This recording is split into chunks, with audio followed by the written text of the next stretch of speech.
do this. The Honourable Pesata Sam Lotu-Iiga. Well, thank you, Mr Chairman, and I take great pleasure in coming to this committee stage of the House to talk about the standardised packaging legislation.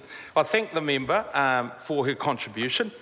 It was good right up until the 7-minute mark when she decided to have a go at members opposite about sort of past statements, because, you know, the focus is on the health of New Zealanders, not about scoring political points across this House, not about making accusations about what members opposite did in their past lives. This is about the 4,500 to 5,000 people that die prematurely every year because of tobacco smoke. Because of the 4,500 to 5,000 people that die prematurely.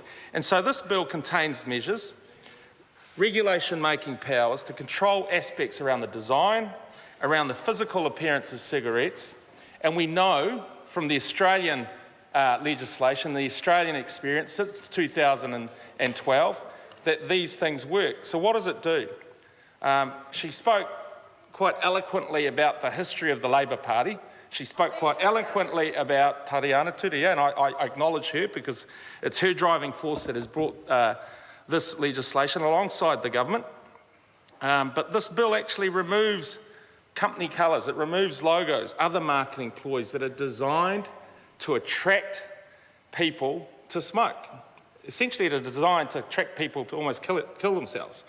And if you recall the many years ago when there were advertisements on TV, there were logos and advertisements and at sporting events that had this, this notion of attracting people to tobacco.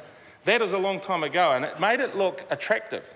And so this is just another step in the long sort of journey of bringing about change that will change the culture around smoking in this country.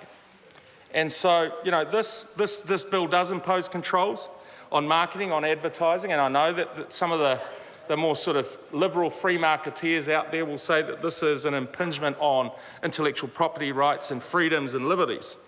But we've got to remember what is at the heart of this bill, and it's the health of all New Zealanders. So it makes warning messages, and I take the member's point around standardised packaging. I accepted that is the more appropriate term to use in this space. But it is intended to restrict the ability of the tobacco industry to promote and advertise these products. And that, sir, is a good thing, because I believe that will lead to more people's lives being saved, people living longer, people able to contribute to their community, live with their families, and just live better lives overall. So what's the experience in Australia? Well, they say that in Australia, and this is the Australian government's official post-implementation reviews, found that it has made a sizable addition to contributing to lowering the smoking prevalence rates. They say it's about 25% of the decline over the last 4 years can be attributed to standardised packaging. And, sir, that is a good thing. And what it shows is that it has increased the number of intentions to quit as well as recorded quit attempts in Australia.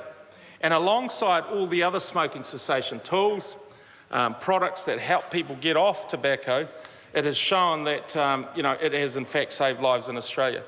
Sir, I think the other point to mention here is that other jurisdictions around the world have taken on standardised packaging. Ireland and the UK in May earlier this year, France has passed legislation, and I hear that in Canada, and these are some of our closest allies, if you like. They are jurisdictions that have very similar laws to New Zealand and similar histories and backgrounds. They have taken on standardised packaging legislation.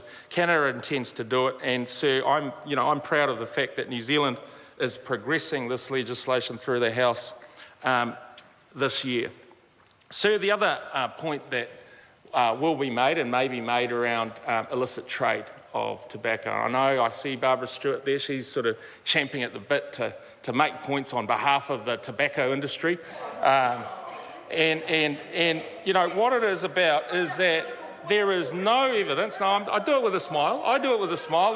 You do it with a nasty streak. No, Barbara and I are really good mates.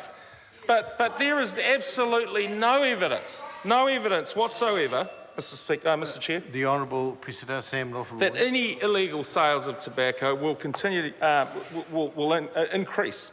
There's no evidence. But we know that the police will keep a watching brief on these developments, as they do with increases in tax and various other things that, that impact on the sale of tobacco. So the timing for this legislation, and I know there will be a couple of SOPs put forward by the New Zealand First Party, but the government has not yet set a date for standardised packaging. It needs to go through this House, of course. It also needs to go through the regulation making period. But just know that there will be ample time for not just the industry, but for the public to adjust to these laws. And the legislation is pretty explicit. There is a 12-week wash-through period, and that period, sir, is actually greater than the Australian period. So, no, she shakes her head. But anyway, look, I just want to say, sir, that this legislation is welcome. It's welcomed by our government. It's clearly welcomed by opposition parties, and we welcome their support on this. But, coming back to the heart of the matter, we know that smoking is highly addictive.